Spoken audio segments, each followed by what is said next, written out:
भोजन करके हम तृप्त हो जाते हैं, एक भूख बढ़ जाती है भोजन।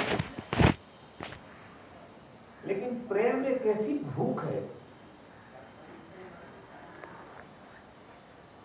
जिसे जीने से भूख बढ़ती,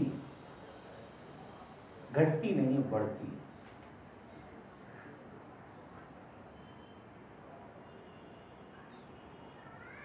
फिर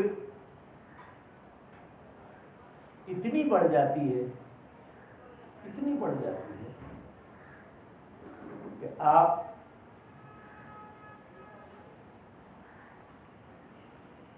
समष्टि के प्रेम में पड़ जाते हैं। पहले प्रेम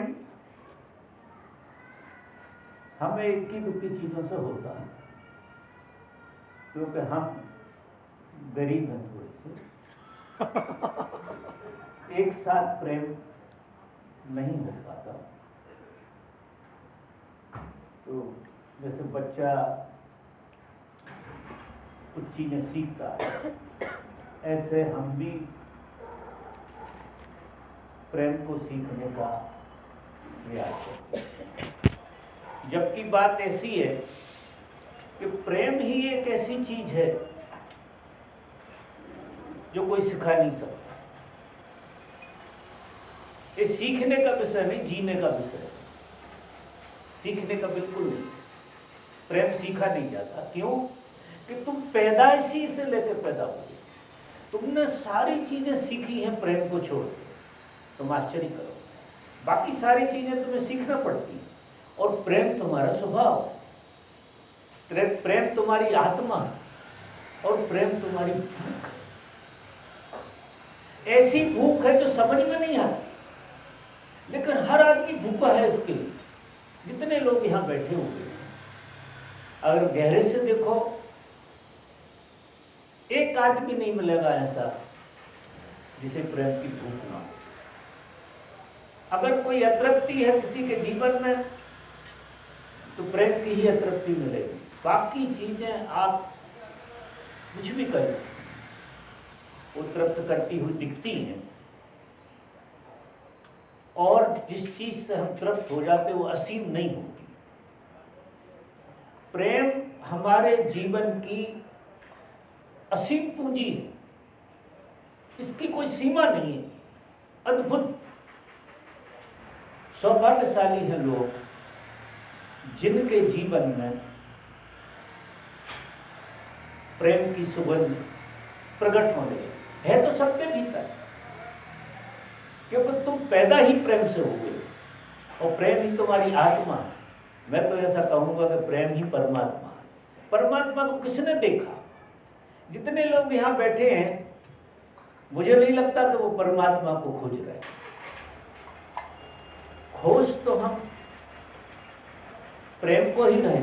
हो सकता है परमात्मा बहाना हो, और परमात्मा बड़ा बहाना, क्योंकि तुम प्रेम में किसी चीज को खोजने की कोशिश, छोटी मोटी चीज को खोजने की कोशिश करते हो और खोज पाते हो।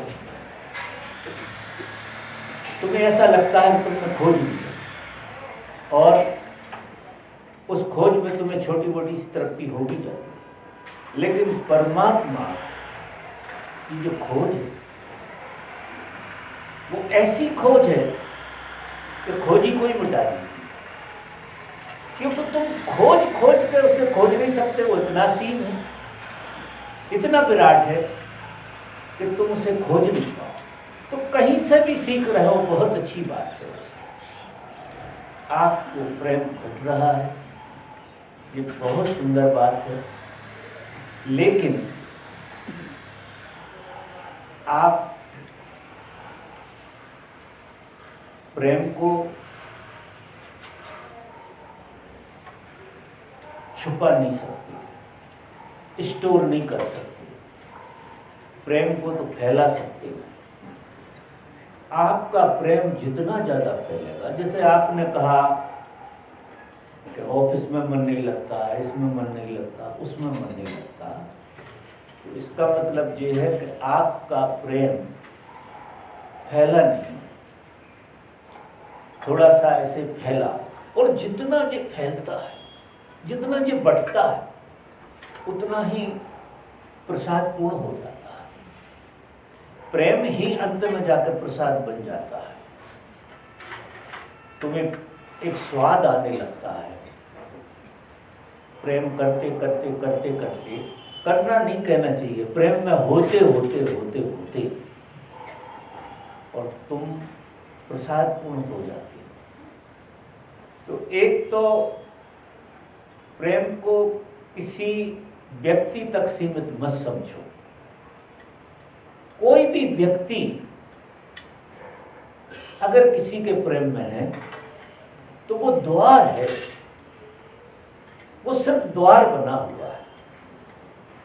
कोई भी व्यक्ति, आप किसी के प्रेम में हो, वह रुक मत जाना, उसे पकड़ के मत बैठ जाना। वो सिर्फ द्वार है आपके, उस द्वार से गुजर जाना, उस द्वार में प्रवेश कर जाना, और उसमें जब प्रवेश करोगे तो ये अनंतता में फैल जाएगा। गुरु द्वार होता है, गुरु से हमें प्रेम घटता है, हम पकड़ कर नहीं बैठते। एक द्वार होता है जहां से हम प्रेम को सीख पाते हैं, प्रेम को जी पाते हैं। लेकिन प्रेम बड़ी अद्भुत बात है जो हमें पैदाइशी जीवन में एक उपलब्धि की तरह मिली हुई। देखो कितने छोटे छोटे बच्चे होते हैं, उन्हें सबको प्रेम की भूख होती है। माँ बाप अगर प्रेम से नहीं देखते तो वो परेशान हो जाते हैं। बच्चों को शिकायत होने लगती है कि हमारी तरफ आपका प्रेम ही नहीं घट रहा, आप तो लगे रहते हो इधर उधर। यानी इनको जो भूख कहाँ से आई? बच्चों को भूख प्रेम की पैदाइशी होती है, और हम सबको पैदाइशी भूख। सभी प्रेम के दीवाने, सबको प्रेम चाहिए। ईमानदारी से अगर देखो तो ऐसा कोई व्यक्ति नहीं है जिसे प्रेम की भूख ना हो। और अद्भुत कीमिया है प्रेम की कि ये भूख मिटती नहीं। कोई कहे कि ऐसा हो जाए कि हम जीवन में प्रेम से तृप्त हो जाए। ये आपने असीम को झोली में भरने का ख्याल कर लिया है जो कभी हो, ये पीड़ा भी है हमारी। प्रेम को हम सब जीना चाहते हैं, लेकिन हम ऐसी भावना रखते हैं तो प्रेम से तृप्त हो जाए। अगर आप प्रेम से तृप्त हो गए तो आपने प्रेम को मार डाला। आपके भीतर से प्रेम मर जाए तो आप प्रेम से तृप्त हो गए, ऐसे समझो। जो आदमी कहे कि हम प्रेम से तृप्त हो गए, उसने अपने आप को मार डाला। मरा हुआ आदमी कह सकता, जिंदा आदमी नहीं कह सकता कि कहीं हम तृप्त हो, क्योंकि ये भूख ऐसी है और इसी से सब गड़बड़े भी होती हैं। ऐसा लगता है कि कहीं हम तृप्त हो जाए, वो तृप्ति का कोई आयोजन नहीं। उस भूख को जीने का बड़ा मजा है। जितना ज्यादा तुम इसको जियोगे उतनी ज्यादा ये विराट होती चली जाए, और इतनी विराट होती चली जाएगी कि तुम असीम के प्रेम में पड़ जाओगे। ऐसा कोई प्रेम का खेल, और इस पर मैं सारे दिन बात करता रहूँ। मैं फिर भी वो बात नहीं बता पाऊंगा जो मैं बताना चाहता हूँ, क्योंकि ये चीजें ऐसी इतनी रहस्यमय चीज है जीवन में प्रेम। सब लोग शब्द से प्रेम को जानते हैं, लेकिन प्रेम सबके जीवन में रहस्य बना रहता है। कोई भी आदमी अपने जीवन में प्रेम का रहस्य नहीं खोल पाता। हाँ, इतना है कि जो इसमें घुसते रहते, चल पड़ते, वो मिटते रहते। ये मिटने का एक अद्भुत आयाम है, अद्भुत। प्रेम में हमारा अहंकार लय होता है, मिटता है, और जैसे जैसे तुम्हारा अहंकार मिटता है वैसे वैसे तुम आनंदित होते हो, क्योंकि तुम्हारे जीवन की जो बाधा है वो अहंकार है। और अहंकार समर्पण और प्रेम में, समर्पण और प्रेम एक ही बात। चाहे आप समर्पण करो चाहे प्रेम करो, प्रेम होगा तो ही समर्पण होगा, समर्पण होगा तो ही प्रेम होगा। दोनों बातें एक सी ही। इसमें तुम्हें मिटने की कला आ जाती, तुम बहने लगते हो, तुम पिघलने लगते हो। आपने देखा होगा प्रेम करता क्या है। जब कभी किसी के जीवन में प्रेम का आविर्भाव होता है, वो बर्फ की तरह होता है और पिघलने लगता है, वो बहने लगता है, अपने आप में ही बहने लगता है, जैसे बर्फ बहने लगती है पिघल के। ऐसा व्यक्ति अहंकार की तरह, वही प्रेम अहंकार की तरह बर्फ की तरह है। अगर वही प्रेम की ऊर्जा अहंकार बनती है तो शिला बनते बैठी हमारी छाती पे और हमें इतनी पीड़ा देती है, सबको पीड़ा देती है। और चाहते जे हैं हम कहीं से थोड़ी बहुत अग्नि मिल जाए तो हम पिघल जाए कहीं से, और कहीं की अग्नि काम नहीं करती, अग्नि खुद में ही जलाना पड़ती। तो अगर उसकी भूख बढ़ती गई, जितनी ज़्यादा भूख बढ़ती जाएगी उतनी अग्नि जलेगी आपके भीतर, और अग्नि जलेगी तो ये जो चट्टान है अहंकार रूपी, ये प्रेम में कन्वर्ट होगी, पूरी की पूरी बदल जाएगी। आप पूरे पिघल जाएंगे, आपकी आकृति पूरी मिट जाएगी। और जब आप पूरे पिघल जाएंगे, आप रहेंगे नहीं, तो मैं कहूँगा कि आप परमात्मा हो जाएंगे। परमात्मा ही सघन होकर कुछ हम जैसा हो गया। और हम में जब वो विरल होता है, जब वो पिघलता है, प्रेम बनता है, पिघलता है, तो वो परमात्मा हो जाता है। ये कीमिया। आपका कोई प्रश्न है? बाबा जी, ज्ञान दूसरों को भी सुनाइए। रुचि और अरुचि क्यों होती है? कभी ऐसा होता है कि जब वो ज्ञान में बैठा और सीधा उतर गया, स्टेज पर भी ऊपर हो जाते हैं। बाद में ऐसा होता है कि सीधा नीचे गिर जाते हैं, ध्यान करने की रुचि ही नहीं होती है। कि ध्यान को छोड़ो, ध्यान का क्या मतलब है, ध्यान करने से क्या मिला, गया नीचे आया, गया नीचे आया, उसका क्या मतलब है? तो ध्यान करे कि नहीं करे, तो करे तो ऐसा क्यों होता है? नहीं, देखो, ध्यान जो है ना,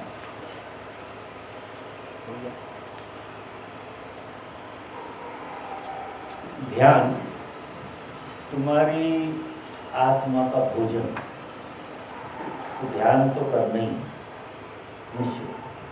अब आप जो कहते हैं कि कभी कभी ध्यान में हमारी रुचि होती है और कभी कभी हम बिल्कुल ऐसे हो जाते हैं कि हमारा बिल्कुल मन नहीं करता कि ध्यान। आप जीवन के दो तलों को जीते हैं, दो तल। एक आपके जीवन का तल है जो चेतन है, और एक जीवन का आपका तल है जो अचेतन है। जब आप चेतन के तल को जीते हैं तो आपके ध्यान करने का दिल होता है, लेकिन आप जब जीवन के अचेतन तल को जीते हैं तो छुपा हुआ तल है आपका और वो बड़ा ताकतवर है, तो आपको ध्यान में जरा भी रुचि नहीं होती। आपको ऐसा लगता है ये बिना मतलब का काम है और इससे कोई कभी लाभ किसी को हुआ नहीं है और मुझे भी नहीं होने वाला। ऐसी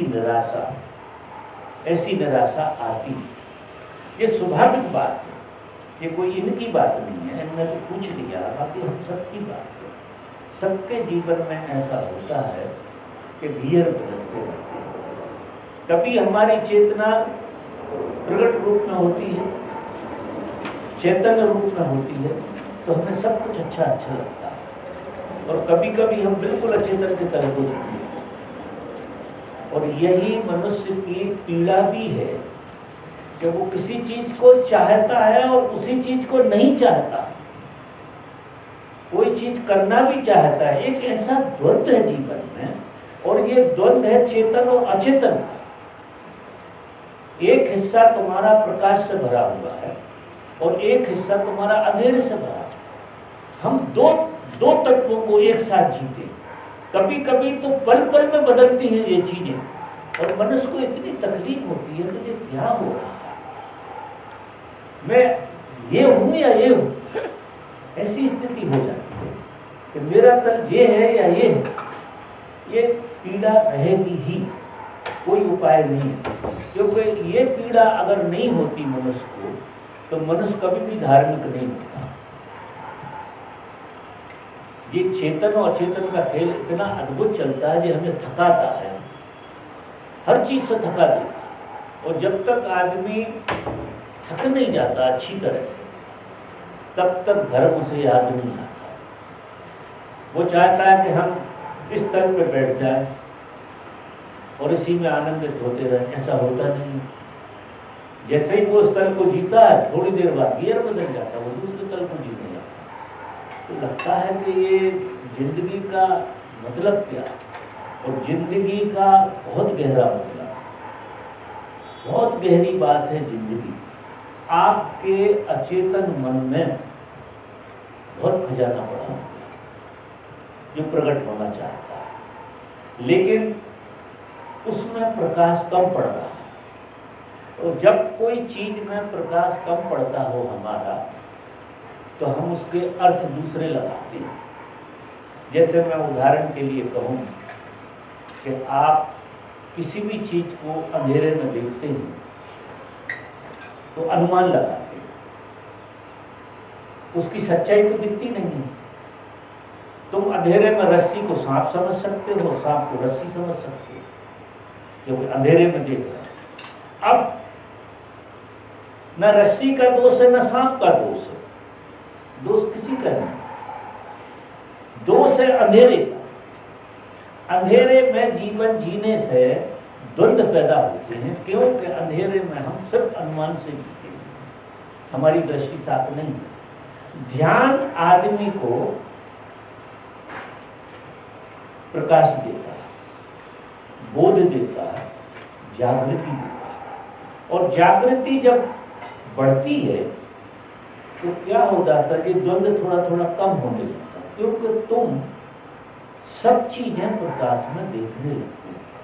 अगर कोई व्यक्ति अपने अचेतन को प्रकाश में देख ले, उस व्यक्ति के जीवन से द्वंद्व खत्म हो जाता है। जैसे इस हॉल में हम हमेशा अंधेरे में आए हों, तो इसकी हर चीज हमें संदेशात्मक लगेगी। यह कुछ भी हो सकता है, कुछ भी हो सकता है। और फिर कोई आदमी प्रकाश में देख ले सब चीज, तो उसका द्वंद्व बिल्कुल खत्म हो जाएगा, क्योंकि उसे पता है कि कौन सी चीज कहाँ है, उसका अर्थ भी उसे मालूम।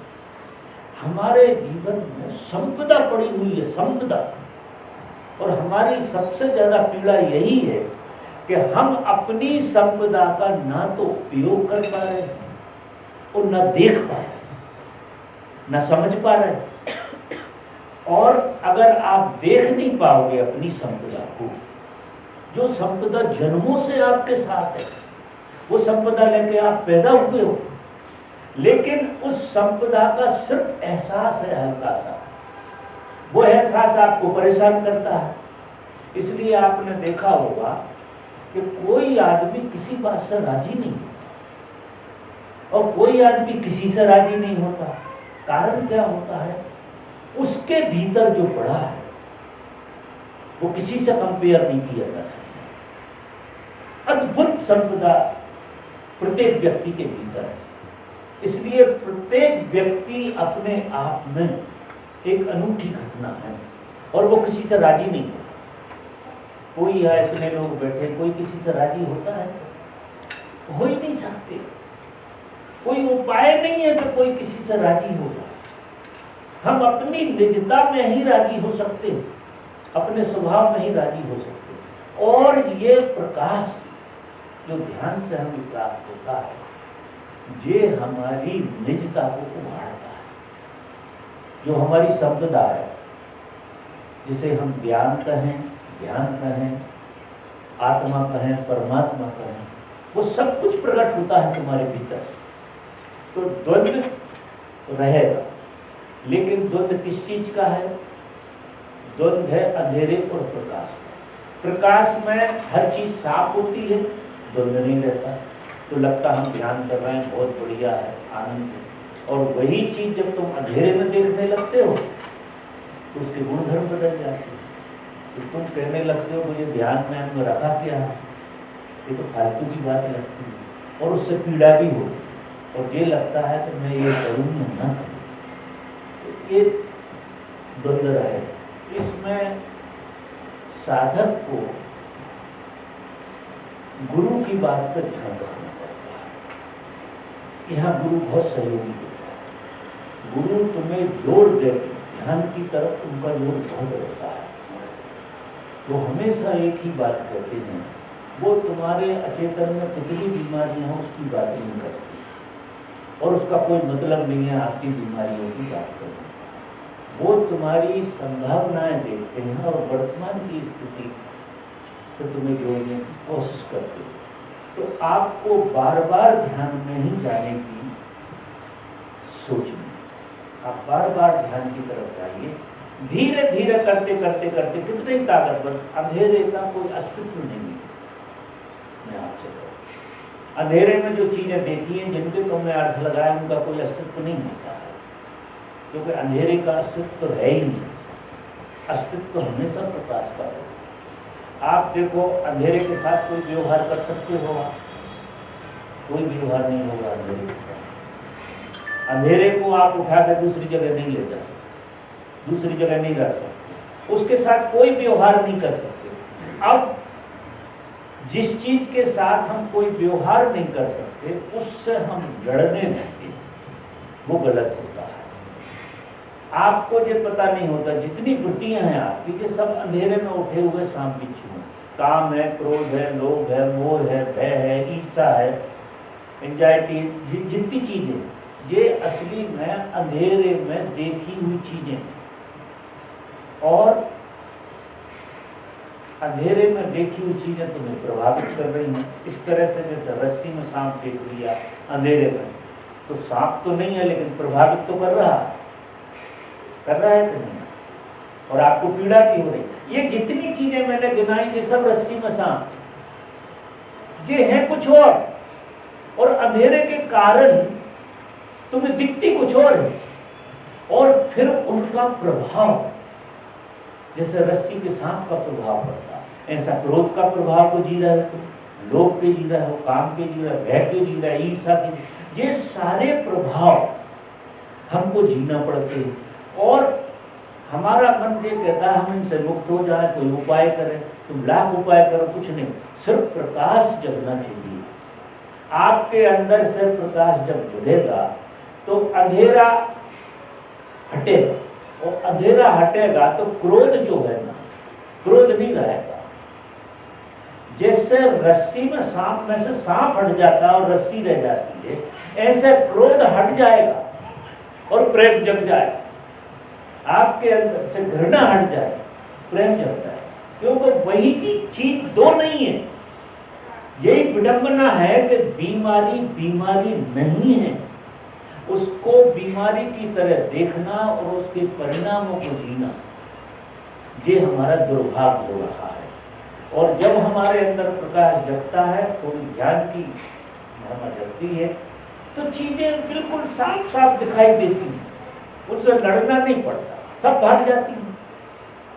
किसी चीज से लड़ने की आपको जरूरत नहीं पड़ेगी, सारी चीजें अपने आप जुदा हो जाएंगी। लेकिन गुरु की बात मान कर चलना, क्योंकि संसार इन बातों की बातें करता है। देखिए, इनको मजबूत बनाने का काम है संसार, संसार इनसे ही चलता है। काम, क्रोध, लोभ, मोह, मत्सर, सब लोग इसी की चर्चा करते हैं। एक सदगुरु जो है वो कोई दूसरी चर्चा करता है। वो ये कहता है कि ये है नहीं, ये सिर्फ तुम्हें भासती हैं, और तुम्हें भासती हैं और तुम पे परिणाम भी लाती हैं, तुम्हें दुखी भी करती हैं। तो गुरु कहता है कि तुम्हें कुछ और करने की जरूरत नहीं है।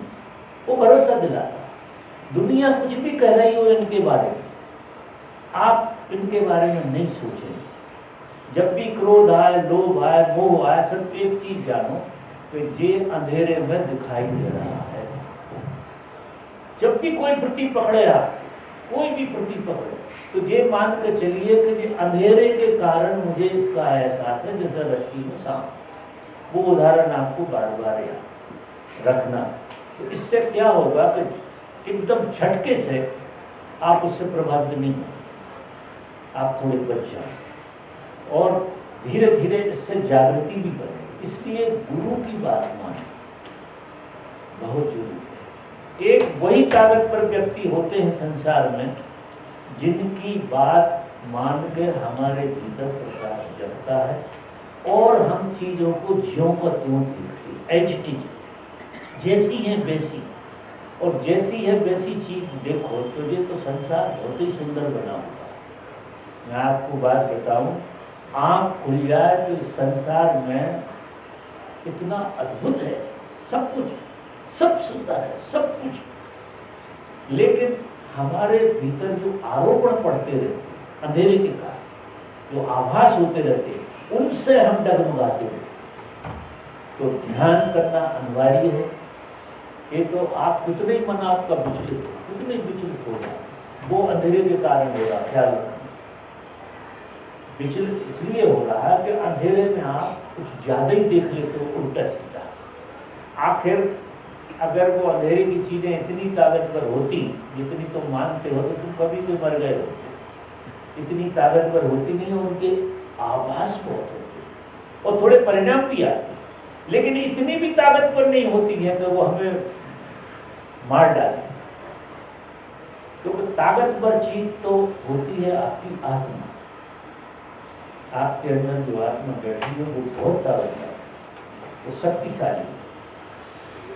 उस शक्ति के आगे इनका कोई अस्तित्व नहीं होगा। जैसे सूर्य उदय हुआ तो सारी सृष्टि में सब चीजें बदल जाती हैं, और सूर्य अस्त हो गया, तुम नदी के किनारे गए घूमने, अगर अंधेरे में गए तो कितने सांप बिच्छू पैदा कर लो दिमाग में कि ये भी हो सकता है, ये भी हो सकता है, ये भी हो सकता है, जबकि वो अस्तित्व में नहीं है। तुम्हारे मस्तिष्क के अस्तित्व में आ जाएंगे और उससे तुम सुखी दुखी भी हो। और वही चीज़ जब तुम प्रकाश में जाओगे तो एक भी चीज़ नहीं आती। तो ये हमारे मस्तिष्क में जो नहीं है वो अस्तित्ववान होने वाली चीज़ें हैं जिन्हें हम दोष कहते हैं। और जब हमारा थोड़ा प्रकाश से भर जाता है तो चीज़ों के गुणधर्म बदलते हैं। इसलिए आप भूल के भी दूसरे पहलू को मूल मत देना, आप एक पहले पहलू को ही मूल देना, क्योंकि तुम अकेले हो दुनिया में और सारे लोग जो तुम्हारे मिलने वाले हैं, जो भी संसार है, वो सब उस भाषा को बोलता है। तो मतलब क्या होता है कि सारा संसार तुमको झूठा करने की कोशिश करता है, झूठा करने की। और ताकत तुम्हारी ऐसी होना चाहिए कि तुम सारे संसार को झूठा कर दो। इतनी ताकत तुम्हारे अंदर आ जाएगी कि संसार कुछ भी कहता रहे, तुम्हें एक बात समझ में नहीं आएगी। तुम्हें सिर्फ एक ही चीज दिखेगी कि ये बेचारे समझ नहीं पा रहे। कोई तुम नाराज नहीं होगी संसारी से, नाराज नहीं होगी। उनकी बिडंबना, वो अंधेरे में खड़े हैं, अंधेरे में जो आदमी खड़ा वो रस्सी में सांप बोलेगा, तो इसमें बुरी बात क्या कह रहा है? उसमें हमें बुरा भी नहीं लगना चाहिए, क्योंकि जो वो भाषा बोल रहा, जो आदमी जहाँ खड़ा है वहाँ से वही भाषा बोलेगा। और हम सबसे ज़्यादा प्रभावित होते हैं। जो प्रभाव हमारे अंदर जो बोध नहीं जग पा रहा, उसका कारण क्या है कि हम रोज प्रभावित होते हैं इनकी चीज़ों से। या तो हम इनसे लड़ने लगते हैं, हम कहते हैं कि तुम झूठ बोल रहे हो, वो अपनी जगह बिल्कुल सही बोल रहे हैं। ये ख्याल रखना, तुमसे जो आदमी जो बोल रहा वो बेचारा अपनी जगह से ठीक बोल रहा है, उसको क्षमा कर दे, उसकी बात ज़्यादा गौर से सुनना मत, तो क्षमा कर दे। जैसे पागल आदमी किसी को खड़ा करके बोलता रहता है, तो क्या करोगे? उसे डंडे मारोगे? आप समझते हो पागल है, तो बात खत्म हो गई। और यहाँ जो आदमी है जो आपसे बोल रहे हैं, वो सिर्फ अंधेरे में बैठे, और अंधेरे में उन्हें रस्सी में सांप दिख रहा है, तो वो तो उसकी बात करेंगे ना, डंडा लेके दौड़ेंगे वो। लेकिन आपको वो बात नहीं समझ, आपको इतनी दृढ़ता से जीना है कि किसी के प्रभाव में नहीं। जिन प्रभाव में आने से हो रहा, दूसरों के प्रभाव को जो हम ज़्यादा जीने लगते हैं, तो दूसरों का प्रभाव हमें ऐसा लगता है कि हमारा ही स्वभाव है, तो हमारे ही अंदर द्वंद्व आने लगते हैं। तो हमें ऐसा लगता है कि अब ध्यान में, ऐसा बहुत लोग कहते होंगे कि ध्यान ध्यान कर रहे हैं, फालतू की बात कर रहे हैं, उनके प्रोजेक्शन है। अपने घर के भी लोग कहते हैं, जब कोई आदमी घर में ध्यान करता है तो बाकी लोगों को लगता है कि पागल, ऐसा खेल रहता ही कि ये बिना मतलब का हूँ होता है ना। तो अब साधक को सबसे ज्यादा इन चीजों से बचना, और लड़ना उनसे नहीं, उन्हें समझाने की कोशिश करना, लड़ना नहीं, इतना जानना कि अंधेरे में बैठा हुआ आदमी ऐसा ही कह सकता है, तो उसे क्षमा करो और हंसो। अब क्षमा करके जब तुम हंसोगे, साधक का धर्म भी ये है कि किसी से टकराए नहीं और किसी को सलाह ना दे, किसी को समझाने की कोशिश मत करना आप। और हमें ये लगता है कि मुझे समझ ही नहीं रहे आप बात, तो ऐसे आदमी हो जो समझ बिल्कुल नहीं समझेगा कोई। आप अपनी दुनिया में जी रहे हैं, वो उनकी दुनिया में जी रहे हैं, जीने तो उन्हें स्वतंत्रता है उनकी, आप अपनी दुनिया में जी रहे हैं। तो आप समझदार हैं तो फिर उपद्रव में मत पड़िए, तो ये बीमारी आपको जो हो रही है बंद हो जाए, आप 100% मान, और आपके अंदर चेतन बढ़ता चला जाए। हमारा चेतन नहीं बढ़ता, हम बिना मतलब की उलझनों में पड़ जाते हैं, लोगों से विवाद करने लगते, उन्हें समझाने लगते, समझाने गजब की बीमारी है, और कोई समझने वाला है नहीं, तो क्या हो जाएगा, समझाते समझाते उनकी समझ तुमने घुस जाएगी, तो तुम्हें लगेगा यही सही कह रहे हैं, हम ही गलत, ऐसा हो जाए तो वो उलझन में मत पढ़ना, तो ख्याल रखना। और किसी मित्र का कोई आइए। ध्यान से पहले मैं बहुत अग्रेसिव स्वभाव का था, अब जैसे लगता है कायर हो गया। नफरत तो सहन होती है लेकिन प्रेम को सब भी रुला देती है। क्या बोलना है? पहले बहुत अग्रेसिव इंसान था, हाँ अग्रेसिव थे पहले, अब जैसे ऐसा लगता है कि कायर और डरपोक हो चुका। हाँ ये बात समझ में आ गई। ध्यान के बाद हाँ, नफरत तब सहन कर सकता हूँ लेकिन प्रेम नहीं सहन रोना आ जाता है। नफरत सहन कर सकता हूँ, प्रेम नहीं सहन कर सकता ऐसा रोना आ जाता है, प्रेम रोना आ नहीं जाता सहन है। कर सकते हैं, नफरत सहन हो जाती है, प्रेम सहन नहीं होता। रोना आ जाता है जीवन, रोना आ जाता है। बात रुकती नहीं। बैठ जाओ।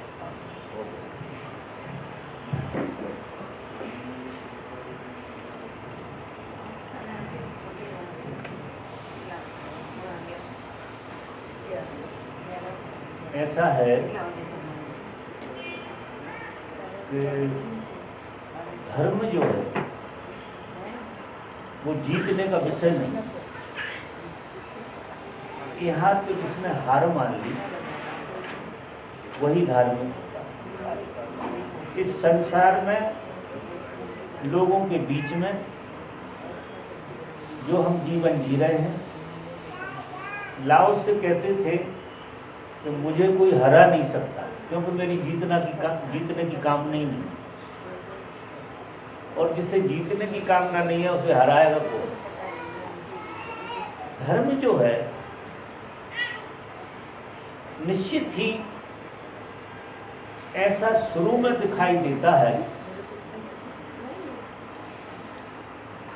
शुरू के फेज में ऐसा दिखाई देगा कि आप पहले डंडा उठा लेते थे, अब आपसे डंडा नहीं उठता, और चूंकि ये शुरुआत की बात है इसलिए हम अपने आप में एक कायरपन अनुभव कर सकते हैं कि हम कायर हो गए हैं, डरपोक हो गए हैं, लेकिन ऐसा स्वभाव से तो नहीं है।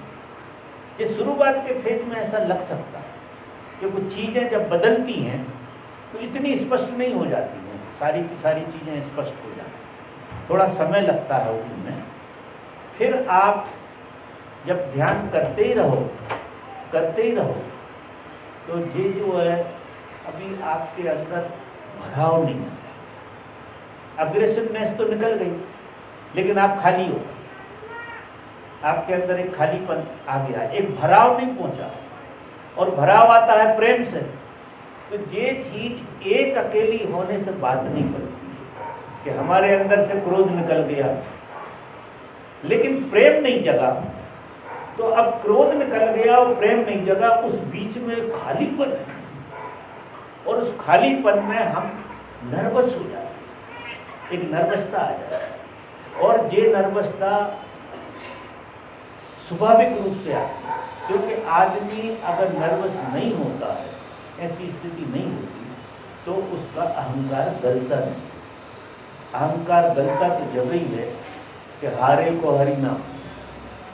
जब हम सब तरफ से नर्वस हो जाते हैं, सब तरफ से नर्वस हो जाते हैं, वहाँ से हमें परमात्मा का सहयोग शुरू होता है। आपने वो कहानी सुनी होगी कृष्ण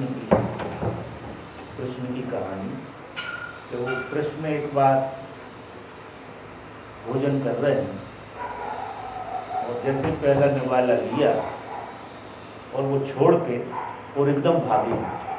वो कहानी सुनी हो। और फिर दरवाजे से लौट कर वापस आ गए, तो रुक्मणी ने पूछा प्रभु चले गए, वो तो समझ में आया, लेकिन आप उधर से ऐसे गए थे उठ के जैसे बड़ा भारी काम है, और ड्योढ़ी पे से लौट के आ गया। उन्होंने कहा मेरा एक भक्त, लोग उसे पत्थर मार रहे, वो पड़ा हुआ था, नर्वस था, ऐसी स्थिति में था, लहूलुहान हो रहा था। लेकिन जैसे ही मैं उठ के गया और उसने पत्थर उठा लिया खुद ने, तो जहाँ मेरी जरूरत थी वो काम उसने खुद कर लिया, तो कहीं फिर मेरी जरूरत अभी है नहीं। अगर वो 2 क्षण और रुक जाए, 2 क्षण और उसे शिकायत नहीं आती, तो परमात्मा हाथ पकड़ लेता और उन्हें बचा लेता। तो हमारे लिए परमात्मा आखिरी कोने तक समझने की कोशिश करता है कि तुम अपने से हाथ पांव तो नहीं मार रहे, ठीक है तुम्हारा अग्रेसिवनेस चली गई, लेकिन कुछ छुपा हुआ है, कुछ अंदर अभी छुपा हुआ पड़ा हुआ है, जो असर नहीं हो जाए तो खड़ा हो सकता है। लेकिन अगर आप इस अवस्था को जीते ही रहे, तो ये कायरपन नहीं, ये अहंकार का गलना। अब वो जीसस के आगे कोई थप्पड़ मारता था तो वो दूसरा गाल कर लेते थे, वो कायर थे क्या? वो कायर नहीं थे, हमने शब्द गलत ले लिया कायर, क्योंकि हम इसी शब्द को जानते हैं।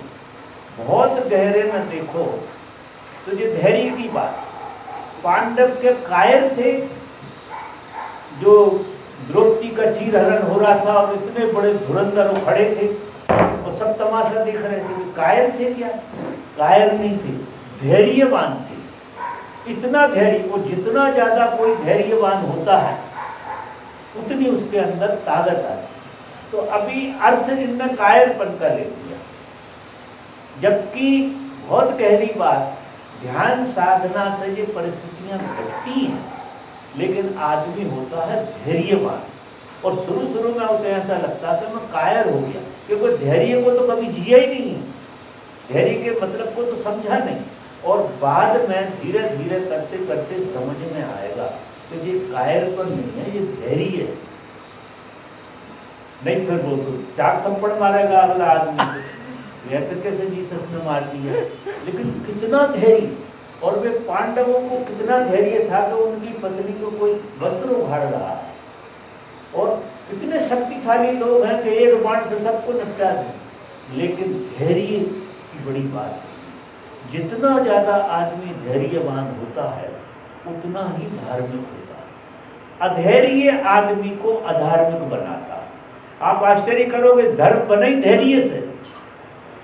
जितना धीरज होगा, जितना धैर्य होगा, उतने भीतर से आप मजबूत हो। बाहर से कायर हो, लेकिन भीतर से आपकी आत्मा प्रबल हो। और जितना ज्यादा अधैर्य होगा आपको, आप बाहर से ताकत पर लग सकते हैं, लेकिन भीतर से आप बिल्कुल कायर हो जाए, बेकार हो जाए। तो ये जो आप कह रहे हो, मैं समझ पाता हूँ, ये फेज आता है। तो आपको ऐसा लग रहा है कि मैं पहले तो अग्रेसिव था, ऐसा था वैसे, अब मैं बिल्कुल कायर हो गया।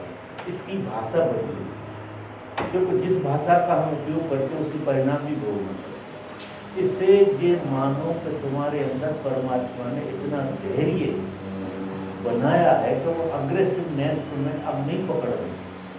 वो बहुत ही अच्छी बात है, अग्रेसिवनेस न पकड़े ये तो बहुत ही अच्छी बात है। लेकिन तुम कायर की तरह अगर उसे ले लिया तो तुमने औषधि को बीमारी बनाई।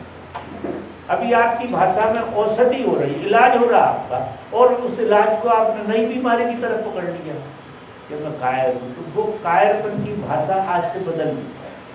उसको धैर्यपूर्ण देखो कि आपके अंदर इतना धैर्य आ गया कि आपसे अग्रेसिवनेस नहीं हो, वो चीज़ आपको थोड़ी सी बदलना। शायद मेरी बात समझ में आ रही है। हाँ, आपने अभी बताया कि अहंकार की बात आपने जी तो मुझे एक क्लैरिटी चाहिए कि मन, बुद्धि, चित्त और अहंकार, जी उसमें कोई तफावत समझ में नहीं आ रहा है, तो कोई एग्जांपल देके वो थोड़ा क्लैरिफाई करके। मन, बुद्धि, अहंकार। मन, बुद्धि, चित्त, मन, बुद्धि, चित्त एंड अहंकार, ये कोई कंसेप्ट, चार का कंसेप्ट आता है हाँ कई शास्त्रों में हाँ पढ़ा हुआ, तो उसकी क्लैरिटी थोड़ी कोई एग्जांपल देके आपको कृपा करेंगे समझाने की? ये जो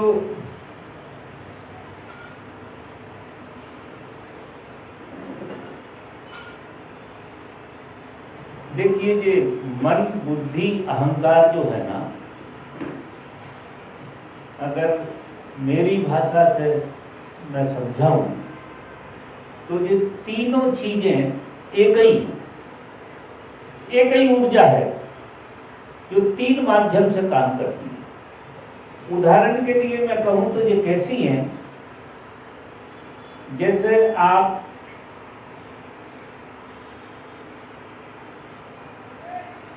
पति होते हैं, एक रोल पति का है,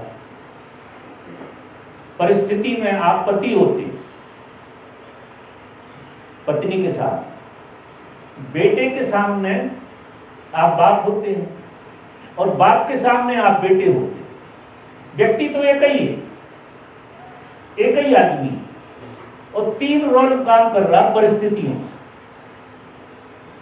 तो ये मन किसी खास परिस्थिति में मन कहलाता है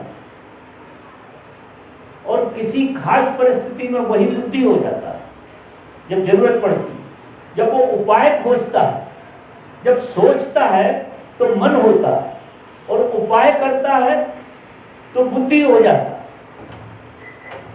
और जब सफल होता है तो अहंकार हो जाता है।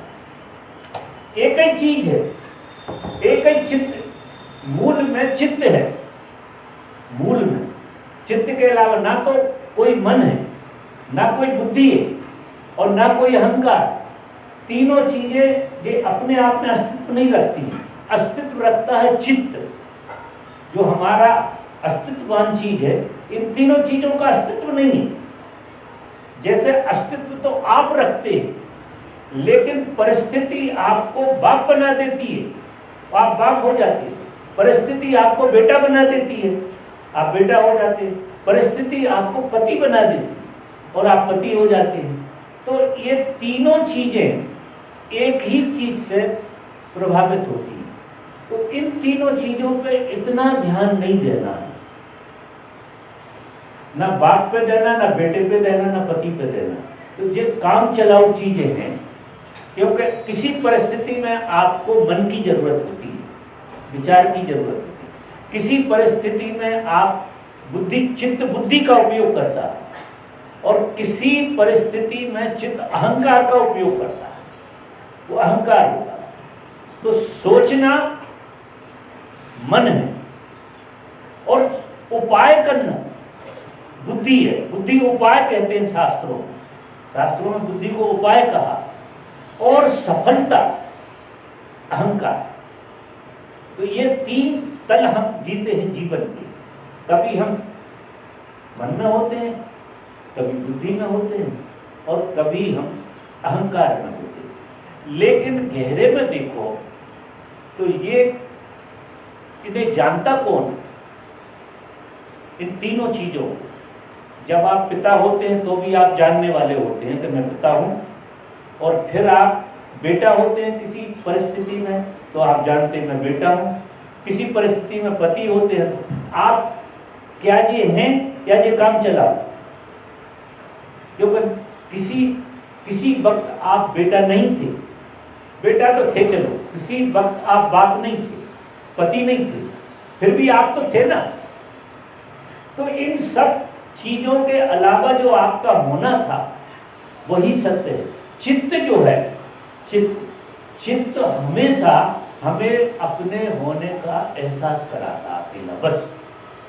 अब उसमें विचार घुसता है, बुद्धि घुसती है और अहंकार घुसता है, जो तीनों चित्त के सामने अपना अपना रोल खेलने लगते हैं परिस्थितियों। तो इनको ध्यान में ना देके और अगर आप चित्त के प्रति जागृत बने रहे, आप जो बोध पूर्ण रूप से इस बोध को गहरा करते रहे कि मैं सिर्फ मैं चैतन्य हूँ, मैं आत्मा, ऐसे मान चित्त ही चैतन्य ही आत्मा, मैं आत्मा हूँ, ऐसा बोध। जब आपको इसमें से निपटने का तरीका ये है, आप पत्नी के सामने हैं तो आपको एक भ्रम पैदा हो रहा पति होने का, जिसमें आपको अपना होना गायब हो जाएगा, आपका निजता है वो गायब हो जाएगी, और ये पति होना इतना जोर से चढ़ बैठेगा आपके ऊपर कि इसके परिणाम को आपको जीना पड़ेगा। और फिर किसी और के सामने आप कुछ हो जाते, नौकर के सामने मालिक हो जाते, इसके सामने वो। तो जो ये हो रहे हो आप इस पर ध्यान नहीं देना, ये काम चलाओ, क्योंकि आप परमानेंट न नौकर रह सकते न मालिक रह सकते, आपको बदलना ही पड़ेगा। परिस्थिति बदलेगी तो आपका रोल बदलेगा कि नहीं बदलेगा। लेकिन जो रोल बदलता है हम उस रोल में, उस मोमेंट में तो इतने हिप्नोटाइज हो जाते हैं कि हमें लगता है कि हम यही हैं। हमें उस समय जागे रहना चाहिए कि ये सिर्फ हमारा काम चलाऊ काम। हम पत्नी के सामने पति का रोल कर रहे हैं, बाप के सामने बेटे का रोल कर रहे हैं, बेटे के सामने बाप का रोल कर रहे हैं, लेकिन आप अलग नहीं हो क्या इन सब से? और अलग नहीं हो तो तीन कैसे हो जाते हो? हर जगह एक से कैसे हो जाए? तो चित्त जो है कुछ नहीं होता, ना वो विचार होता, ना वो बुद्धि होता, ना वो अहंकार होता, वो चैतन्य ही रहता है। और उस चैतन्य के प्रति बोधपूर्ण जो व्यक्ति रहता है वो इनके दुष्परिणामों से बाहर रहता है। तो ना तो तुम्हें मोह पकड़ेगा, ना राग पकड़ेगा, ना दोष पकड़ेगा, क्योंकि ये सब मन और बुद्धि और अहंकार के खेल। ये मन बुद्धि ना जय पराजय पकड़ेगा, ये मन बुद्धि अहंकार से आप बिल्कुल बाहर रहेंगे और आपको ये बोध सतत बना रहेगा कि मैं जब किसी के सामने नहीं होता तो कुछ नहीं होता, मजे में होता। इसलिए कभी कभी आप अकेले में कुत्ते मजे में होते, क्योंकि आप कुछ नहीं होते, उस समय आप चैतन्य होते, इसलिए आपको अच्छा लगता। और आप जैसे किसी के सामने जाते कुछ हो जाते तो अधूरे हो जाते, और अधूरे होने की हम पीड़ा भोग रहे हैं। मजा देखो कि हम पूरे होकर अधूरे होते हैं, ये ड्रामा करने में हम पूरे उलझ रहे हैं। तो इसी उलझन को हमें निकाल देना।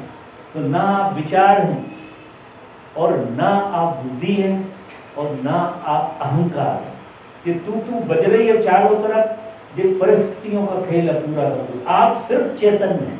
इसका बोध जिस व्यक्ति को अच्छी तरह से बन जाता है वो बुद्धि के खेल को भी समझ लेता है, मन के खेल को भी समझ लेता है और अहंकार के खेल को भी समझ लेता है कि जे मेरे साथ खेल खेल रहा, बुद्धि खेल खेल रही है, अहंकार खेल खेल रहा है और मेरा मन खेल खेल रहा है, लेकिन मैं इन तीनों में से कोई नहीं, मैं चैतन्य। अगर ऐसी क्लैरिटी आपके चित्त में आ गई तो जी इनके होते हुए भी आप इनसे प्रभावित नहीं, काम चलाने तो इनकी जरूरत भी हो रहती है, लेकिन ये काम चलाओ मुझे हमारी आत्मा जैसी लगने लगी, वो गड़बड़। आपको आ रही है थोड़ी मेरी बात ख्याल में? अब किसी का कोई प्रश्न शायद बचा हो या पूरा हो गया? चित्त में चैतन्य को कैसे जोड़े रखे, वो कैसे संभाले? उनका मार्ग। देखो क्या होता है, सत्य को आप सीधा नहीं ढूंढ सकते, आप झूठ को काटते चले जाएंगे तो सत्य अपने आप प्रकट होता है।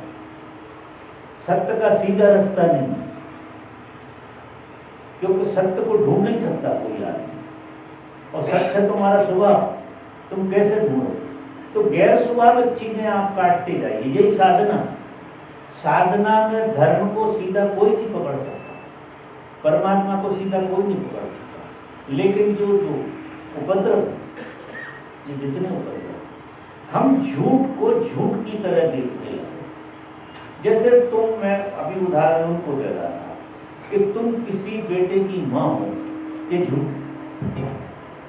अब इस झूठ के आगे सत्य दब गया। जिस दिन तुम्हारे अंदर ये बात समझ में आ जाए कि माँ होना सिर्फ ड्रामा है, एक नाटक, अब तुमने झूठ को निकाल दिया, फिर धीरे धीरे धीरे धीरे करते करते बहुत चीजें निकल जाएंगी।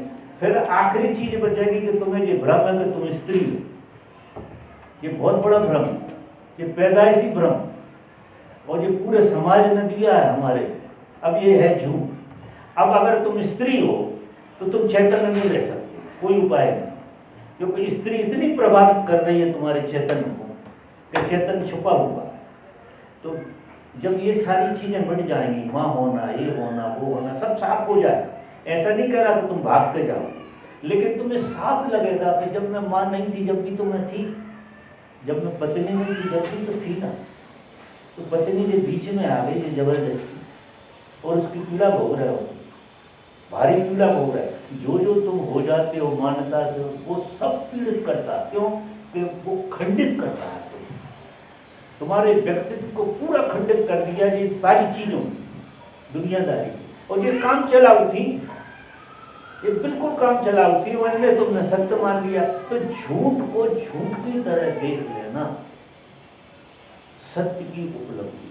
आप सत्य के साथ सीधा कुछ नहीं कर सकते, कोई नहीं कर सकता, क्योंकि सत्य के साथ तो कुछ किया ही नहीं जा सकता। सत्य तो है, वो तुम्हारी आत्मा है, वो तुम्हारा स्वभाव है, उसके साथ सीधा मत करो। जो लग गई हैं चीजें, जिनमें दाव रखा है, उन चीजों को ठीक से समझो। तो मेरी दृष्टि में धर्म जो है एक समझने की प्रक्रिया है। अगर तुम ठीक से समझ लो तो किसी विधि की जरूरत नहीं। तुम्हें झूठ झूठ की तरह दिखाई देने लगे कि ये काम चलाऊ है और कुछ नहीं। जैसे काम चलाऊ घर में तुम रहते हो, कभी होटल में रहते हो तो उसे घर मान लोगे और घर का सब उपयोग करोगे, रहोगे, सोओगे, बिस्तर भी है, लेकिन तुम मानोगे कि ये मेरा घर है? नहीं मानोगे। और घर को तो तुम घर माने बगैर रह नहीं सकते, जबकि वो भी काम चलाऊ। और ये सबसे बड़ा घर ये वाला घर, ये काम चलाऊ है, ये शाश्वत नहीं। शाश्वत तो तुम हो ही, जो तुम्हारा स्वभाव है। रात में जब तुम गहरी नींद में सो जाते हो तो तुम्हारे बगल के पतिदेव गायब हो जाते हैं, पता ही नहीं लगता है कि नहीं, अस्तित्व ही खत्म हो जाता। क्यों हो जाता है? कि तुम्हारा जो बोध था मानने का, वो खत्म हो गया, वो सो गया। वो सोता है तो सब संसार सो जाता है, कुछ नहीं बचता है। तो अगर आपने झूठ को झूठ मान लिया तो सत्य आपके अंदर तैरने लगेगा, क्योंकि पर्दा हटना है और कुछ नहीं। हम सब में परमात्मा गजब का विराजमान है, गजब भरा पूरा पड़ा है, लेकिन ये झूठी चीजों के पिक्चर इतने ज्यादा हैं कि इन पिक्चर से हमें फुर्सत हो कि हम अपने में बैठ पाए। कभी आदमी अपने में शांत बैठ पाता है? तो पिक्चर देखता रहता है, और इतनी पिक्चर इकट्ठी कर ली है जिसका कोई हिसाब नहीं, एक के ऊपर एक। तो फिर थोड़ी हम ध्यान की विधियां बताते हैं कि थोड़ा सा ये पिक्चर कम हो जाए तुम्हारा, तो व्यवहार जगत को ही बदलना पड़ेगा। रोज तुम टीवी देखोगे, रोज कचरा भरोगे, तो तुम्हारा चित्त शांत कहाँ से होगा? ये मोबाइल भूत इतना जबरदस्त आगे आगे लगा ही रहता है।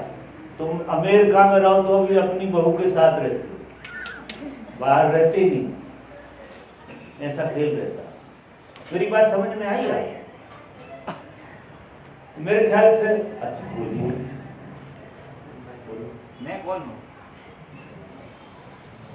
मैं कौन हूँ ऐसा बोल रहे हैं। हमारी तरफ से तुम परमात्मा हो। तो रमण तुम्हारी तरफ से तुम जान। नहीं, मुझे अपने आप से पहचान करनी है। तो जितनी पहचान तुमने बना ली है वो छोड़ो, वही तो मैं इसको समझा रहा हूं। नहीं समझ? जो पहचान तुम्हें दूसरों से आई है वो सब काम चला, सब वो पहचान कोई मिटा देना, तो अपने आप को जानना अपने आप होता है। लेकिन दूसरों की पहचान तो अभी इतनी जोर से चढ़ी है आपके ऊपर, तो उसी पहचान को और सुधारने की कोशिश करो। बल्कि अभी तो तुम्हें ऐसा लगता होगा कि कोई मुझे ढंग से पहचान नहीं पा रहा। सबको एक बीमारी रहती है कि कोई मुझे ठीक से जान नहीं पा रहा, ये सबको बीमारी रहती है। नहीं, मुझे दुनिया से नहीं जानना, मैं अपने आप को जानना है। नहीं, अपने आप को तो आप जब ही जान पाओगे जब दुनिया आपको जिस ढंग से जानती है वो रस खत्म होगा। जो दुनिया जानती है ना, उसका प्रभाव पड़ना बंद हो जाना चाहिए आपके भीतर। जैसे अभी आपको कोई नाम देकर गाली देता है, नाम देकर, तो नाम और रूप दोनों छूटे हैं। शास्त्र ऐसा कहते हैं कि नाम भ्रमणा है और रूप भी भ्रमणा। दो चीजों में हमें फंसाया, नाम में और रूप में। अगर हमारी जिंदगी बिगड़ी है तो दो चीजों से बिगड़ी, एक नाम से एक रूप से। हम रूप से बन गए, नाम से बन गए। पहले रूप से बने फिर नाम से बने। तो नाम और रूप दोनों झूठे हैं आपके। अगर वो आपको आपके बोध में आ जाए, मेरे कहने से आपके बोध, तो ये प्रश्न आपको मुझसे पूछने की जरूरत नहीं पड़ेगी। इसका उत्तर अपने आप आ जाएगा आपके भीतर से। ये उत्तर तो सब भीतर से आते हैं, मैं तो बहाना हूं सर, उत्तर आता है भीतर से। मैं तो क्या करता हूं कि बीमारी हटाने की कोशिश करता हूं कि तुम ये बीमारी हटा दो, सत्य तुम खुद पा लो। सत्य मैं नहीं दे सकता किसी को, लेकिन झूठ हटाने की कला जरूर सिखाता हूं कि जो तुम मान रहे हो वो गलत, क्योंकि झूठ बाहर से सीखी तुमने, तो शायद मुझसे हट भी जाए, क्योंकि वो तुम्हारे स्वभाव में तो है नहीं। जो तुम मान रहे हो वो तुम्हारा स्वभाव नहीं, जो तुम्हें जान रहे हो वो तुम हो नहीं, और जो तुम हो वो तुम्हें पता नहीं। यही पीड़ा है। जो तुम हो वो तुम्हें मालूम नहीं, और जो तुम्हें मालूम है वो बिल्कुल झूठ है। तो जैसा मैं देख रहा हूं वैसा ही झूठ अगर तुम्हारा हो जाए तो सत्य का पता नहीं। उसी के लिए हम साधना करें, ये ध्यान साधना। तो इसमें क्या है कि आपको थोड़ा सा नो माइंड में बैठने की कला सीखना पड़ेगा। माने ध्यान साइलेंस में आप बैठो, जहाँ आप कुछ ना कर रहे हो, और आप अपने आप में बैठो, और अपने आप में बैठोगे तो एक स्थिति ऐसी आ जाएगी कि आपको अपने होने का बोध खत्म हो जाए। आप जैसे रात की नींद में आप अपना बोध खत्म हो जाता है, तुम्हारा होता है कि बिल्कुल अपना बोध नहीं रहता। ऐसी ध्यान की भी एक अवस्था है जहाँ तुम्हें अपना बोध खत्म हो जाए, और अपना बोध अगर खत्म हो जाए, जो वो तुमने माना, तो तुम्हारे भीतर से तुम्हारे प्रश्न का उत्तर है। हमारा बोध ही हमें परेशान कर रहा है। हमने जो सीख लिया ना, जो समझ लिया, वो अनसीखा हम एक मिनट को नहीं कर पाए, और रोज रोज नया नया सीखने का काम चलता है। तो आप पहले तो नया सीखना बंद करो, और फिर ऐसे बैठने लगो कि वहां तक बैठो आप जहां तुम्हारा बोध खत्म हो, तुम्हें तुम्हारे चारों तरफ का बिल्कुल पता न लगे, एकदम साइलेंस में तुम चले, गैप आ गया अगर तुम्हारे अंदर, तुम्हारा उत्तर आ गया। उसके लिए विधियां हम विधियां बताते हैं, ऐसी ऐसी विधियां करो। जैसे एक विधि बताते हैं कि तुम सांस पर ध्यान दो। सांस एक ऐसी चीज है जो तुम नहीं कर रहे हो, अपने से हो रही, तो उसमें तुम्हारा मन ठहर जाए, क्योंकि मन को करने कुछ मिलेगा नहीं, और सांस अपने आप हो रही है। तो अब आती जाती सिर्फ श्वास को देखो, कुछ नहीं करो। आप श्वास को इतना देखो कि विचार इधर उधर भाग ही ना पाओ।